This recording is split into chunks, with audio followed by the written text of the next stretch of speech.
এবার যে খবরের দিকে নজর রাখবো, ইরান আমেরিকা আলোচনা বাতিল ওমানের। বিদেশমন্ত্রী বদর আল বুসাইদি শনিবার একথা জানিয়েছেন বলে জানা যাচ্ছে, আপনাদের জানিয়ে রাখি। এবং ইসরায়েলের আক্রমণের পরই আমেরিকার সঙ্গে আলোচনা অর্থহীন, এমনটাই জানিয়ে দিয়েছে ইরান। আমরা দেখেছিলাম একেবারে 24 ঘন্টা আগে যেভাবে ইসরায়েলের তরফ থেকে ইরানে যে হামলা চালানো হয়েছিল এবং তারপরে এই যে আলোচনা, সেই আলোচনা বাতিল করা হয়েছে এমনটাই জানা যাচ্ছে। এবং এই আলোচনা একেবারেই অর্থহীন বলে জানিয়ে দিয়েছে ইরান।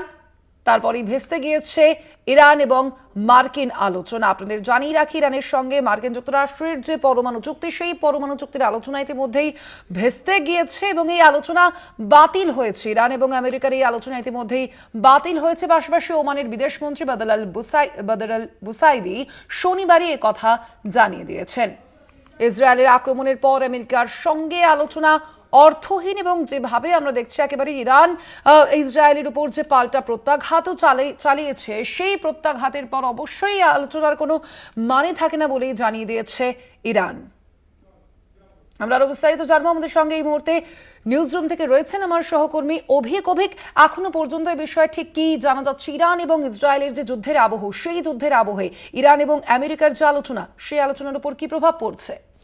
একেবারেই অত্যন্ত গুরুত্বপূর্ণ খবর এই মুহূর্তে দেব স্বর্ণালী। অত্যন্ত ব্রেকিং একটা নিউজ, যেখানে যে খবর এসে পৌঁছচ্ছে যে আগামীকাল ইরান এবং আমেরিকার মধ্যে যে আলোচনা হওয়ার সম্ভাবনা ছিল ওমানের মাস্কাটে, সেই আলোচনা হতো, কিন্তু সেই আলোচনা আপাতত বাতিল করে দেওয়া হয়েছে। আলোচনা একেবারেই বাতিল করে দেওয়া হয়েছে এমনটাই কিন্তু জানিয়ে দেওয়া হয়েছে ওমানের বিদেশমন্ত্রী বদর আল বুসাইদি। তিনি কিন্তু পরিষ্কার করে বিষয়টা জানিয়ে দিয়েছেন যে এই মুহূর্তে আলোচনা আর একেবারেই সম্ভব নয়। কি কারণ?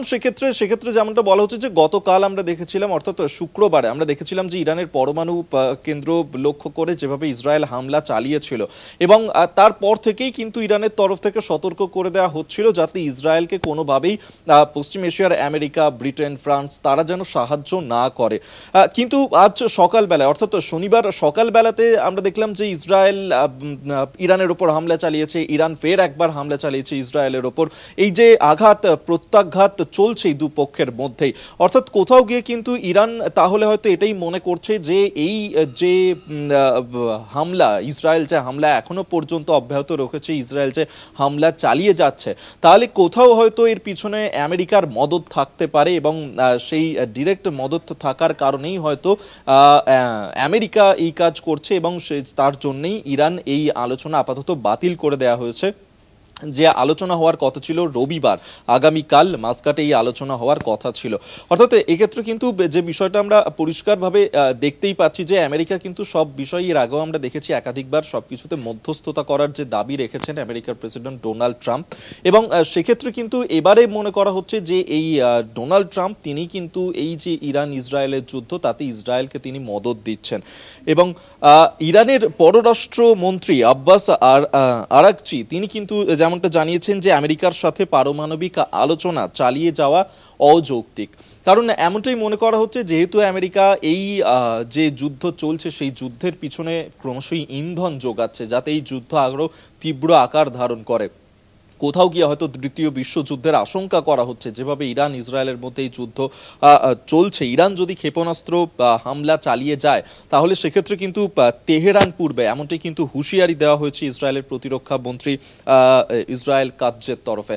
অন্যদিকে আমরা দেখতে পাচ্ছি ইরানের তরফ থেকেও পাল্টা হুঁশিয়ারি দেওয়া হয়েছে যে আমেরিকাতে তারা হামলা চালাতে পারে, কারণ তারা মনে করছে যে আমেরিকাও এই ইসরায়েলকে মদত দিচ্ছে, তার কারণে ইরান হুঁশিয়ারি দিচ্ছে যে তারা আমেরিকার ওপরেও পাল্টা প্রত্যাঘাত আনতে পারে। এবং সেক্ষেত্রে অত্যন্ত গুরুত্বপূর্ণ খবর যে আগামীকাল, অর্থাৎ কোথাও গিয়ে মনে করা হচ্ছিল যে হয়তো এই আলোচনার ফলে কোনো একটা রফা সূত্র বেরিয়ে আসতে পারে ইরান এবং ইসরায়েলের এই যুদ্ধ থামার ক্ষেত্রে, কিন্তু আপাতত যে সেই যুদ্ধ এখনই থামছে না, ইরান থামবে না, যেহেতু ইসরায়েল এই মিসাইল আক্রমণ করছে, হামলা চালাচ্ছে, ইরান এখনই থামছে না, যেহেতু আমেরিকা ইন্ধন যোগাচ্ছে এমনটা মনে করছে তারা, তাই আমেরিকার সঙ্গে এই আলোচনা বাতিল করে দেওয়া হয়েছে আগামীকালের যে আলোচনা ছিল। স্বর্ণালী, একেবারে অভিজ্ঞতা বোঝাই যাচ্ছে একেবারে এই আবহে কিন্তু যে মধ্যপ্রাচ্য, সেই মধ্যপ্রাচ্য কিন্তু যথেষ্টই উত্তপ্ত হয়ে উঠেছে এবং ঠিক এই প্রেক্ষাপটেই ইরান আমেরিকা আলোচনা বাতিল করা হলো। আপাতত ধন্যবাদ তোমায়। আমরা কথা বলছিলাম, আমাদের সঙ্গে সরাসরি নিউজ রুম থেকে ছিলেন আমার সহকর্মী অভিক।